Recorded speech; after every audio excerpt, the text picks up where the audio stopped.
Amakwaba, be subscribe your channel no dia maye na afin so no. We mia notification bell no so e de akan ye ho. Medin ediketwe akwasi yeboa. Yes, the college in here dia na aba no kwanu kwasem to. Yeah. I'm expecting say that by me bit manya be 90%. So to me sa e be boa yen part no. Say that no na make say e be boa unity no. Because party unity no ehia after 4th November. And now to aba said the nipa be approve say omo de intimi control mo. Enti ne party na hihye ne ma bi a eden no. So obetimi atie party asem no. Wan hwe na akoto aba na moto mo mana. Obegina nipa na wanya no so.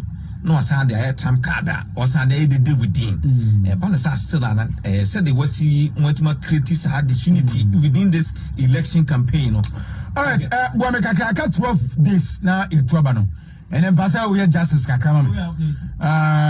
Ora Kennedy of Japan, Dr. Alhaji Mahmoud Bawumia, Ora free Akutu, and Francis Adeni. When you pan na on my president to Musum Belly Departino. We should depend on you now, Ubia records, Ubia contribution, and we share at a creme deeper. When a bit near winning. Now, once you a form of war and the general pa, say a party for the delegate for Nukujinua, Ubetin Yaboma party in the winning next elections, and will be a basso for Ubia contribution to the party. Next, analysis in a moment, Medase pa. Mefa free Dr. Bawumia. Okay. Despite the fact say I show opinion be say ebia or yeno. Me can free me opinion. Okay. Me can free the me who the mete. Okay. In fact, offer free nipa 20. The person got the free number 1 no. Na deba. Number 1. Okay. Kennedy or Hina Japan. Kennedy or Hina Japan. To be frank, why contribute to the party. Okay. We can say onye bibia. I say we are unfair to him. Okay. A year party financing and near dinner a dear party or near DC for the boy in the matem near Dadeno. I thought they were on man. A play some advantage. Emma MPP. We do a matem. I would make a nano with the attempt of your mamma as a joke. And the attempt the DNA dinner or MPP for taking advantage of that. And maybe a trim Emma and not a wow. And until now, yes, over the atom. Oh, dear, me can't features at least. Okay. I play, I make impact. I walk MPP. Media me just and no crowd make some impact. Kiki. What team boa MPP. And if ka campaign, ya kasika. Can Japan contribute to? Na the me when say the chances to win the presidential candidates the position 1 ppm there very slim. Slim fi say number 1 o sha se no nanka grofo pejano o ya de na so kasa bi a waka I can pass kasa waka kra de nkan ha adwen but kasa okoso ogusu a oka no aman grofo bi afa adwen say no apa I said na ye hwe no na ye woni mugidie say obetimi aboa part as or part in ho do no as ye hu say part in ho do no as the personal the personal ambition no do no as part no ho do enti ama okasa ama oka etwa nkontompo kra e de ye the campaign enti ama nkrofo bi buafu papa saa de no a breaking it down kakra a breaking it down say the support power no enye delegates no mu ene wo. Oh, she said, I got to 2 delegates and yet general election. And what campaign my businessman beat him I do man and near Jesse. Oh, and I'm saying, yes, no, bet my boy. I know, and then I'm businessman Biakasa. I said, soft spot for Canada Japan because of Nyama, a Koso, a Jadiabuna, or more Jesse, Canada Japan, a bit my bow can be so.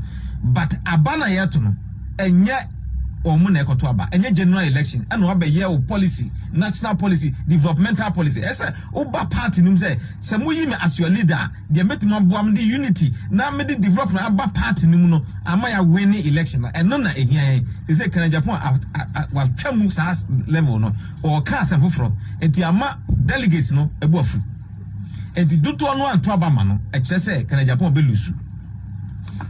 So what I say? I say my okay. The ambassador we are the man. I say ambassador we are no. I say you are ambassador discuss topic in the man. I say lose near. We just discuss it. So we lose when you. No, the point is, idea is what who did. It's okay. They may who no. They may who no. Number one, they may can boldly. Opa sisudia. Sa America is a boat fourth and you remember. I'm concluding. I'm trying to conclude. Can you probably lose because yes, can you probably lose every say delegates na go to aba delegates no more delegates will do matem and intino on timi win that is the case and you ever into ho yeah but third one second about Bawumia no any why would you I'm make say enya me diem person enya me diem person make say me shase ka say Dr. Samson Anoma me shase ka head of accountancy department KST when I ka say ba say me kan yi me say me shase no man kan say oh me pe na America die ma bisa ene die ma hu na America until me conclude no what does it Dr. Bawumia okay from the very beginning okay and party for delegates no mo to aba no omoye omadwen say we near de ne kwa e betima break 8 okay enti omadi na chi saa koto aba 26 August ama ye hu say about 68 or 69% say Dr. Bawumia na de omoko modeneko eno achi no omo biemu ama nipa do no asan achiro madwen eno ye bisa mu no eno kra ye poll no out of 20 no 4 na achire say e bia omo nto aba ema no meboa enti saa achire say Dr. Bawumia was chance say obewe ni with moment so kakra from 80% upwards or chance so or win this hard enti achire say Dr. Bawumia the highest chance to obewe and is Bawumia na bewe if you say nipa no moto aba no okobusa omo say ho na omo to aba afa tidi na meka achire say on na bewe ni okay yeah but third person on the Bawumia contribution to the party. Bawumia contribution number 1. Near opposition.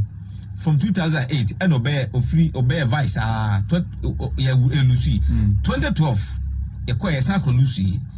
Oh, share quine a baswa a bit winning 2016. A yard see what court require. Court require. Apart from say a showcase Bawumia and the wisdom and intelligence or the say or massive winning man before dawn no a woman's good reforms be and non a manifesting winning heavily okay what I say and no actually and my Dr. Bawumia and Crawford who said kwa we na end this for e fa so a omutumi a winning election omuri wi ayan enti mo me fa kwa ampa so omo yes hade no hwede see 2016 enti can be for no who say election there and as a political party there ye winning and ye power and ye winning and also ye dimu and enti no nipa obetuma win no one na say de ne ko enti me ka say the major contribution pa Dr. Bawumia ye pa if 2013 time about 2012 2013 election petition okay a free honor no obey a vice president no so what Timmy Ashu say or ye down to F person otimi ko nipa nchen nidi komo ana na num kasa o ye hwe adoye ne niam de nya no na make ho asem adoye ne contribution party contribution niam ya de boa party de Dr. Bawumia be bebrebe even Kumasi kra no ye party office ho ba asem no ye hu sika o de ba ye say ye fanye ti nya no ho asem ne begeka but ye hwe party no future ne ho do amanfo anya say better MVP achia o hwe mu about 70% ejina Dr. Bawumia so okay eninti na ama wanya dokese e wo MPP no edi don't make a mistake say as a obi na twes ka mo obi and now omo tie na chi dabi MPP for they don't forget MPP are part of the system no doesn't forget always they remember it's America say omo awon eya no areza ni ada na omo hwe yi efi say etme ebe omatuma dwen akakai wo ma kora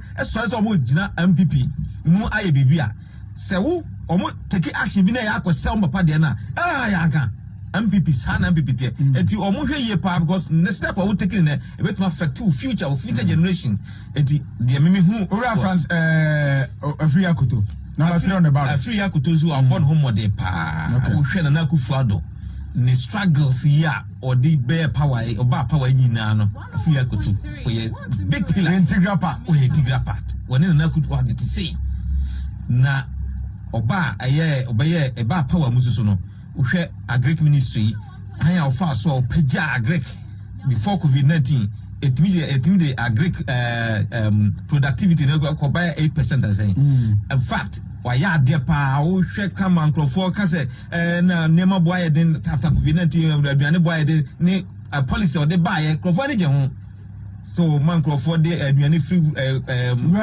buy na kese keto so kura wa bon ho modern contribution to the party no and contribution to the party they wabon ho modern o din okay na mum unfortunately this election no ye konipa ho ani akose no ni a chere say ya chere mo say e pese otu abamaye unfortunately papa no ontimi nko hwe osi musi omo nyina ho otimi ko but onko ne say de bi mi ko ebi ono no strategy no nyani ni me to me hwe o me nyesa me ka free me ebi am support o me hwe pa oko chen Mr. Adenmu but more no ofre phone call ofre nko ese mame nko ha on time ko that is one strategy his strategy but I know the entire working and this kind of election no painful pa wo mu a omu teche mu na mu gidigidi kasa na dada wo tifie na ofre dia e burden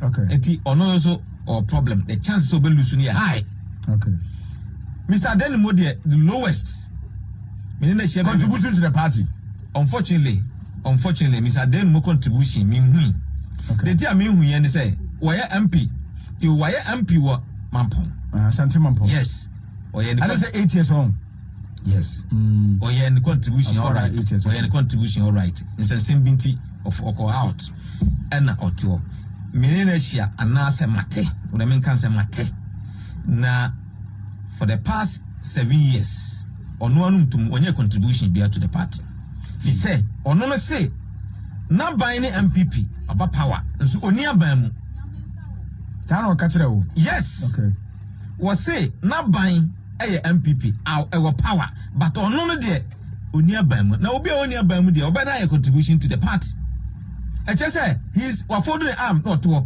The Ajuma Oye no or person or didn't back no important in the party. Okay. He's not vying to become a presidential candidate, but he wants his face to be shown. Or person the who is Miss Moho. It is a more cha man bisuni na Miss Mianipa. That is it.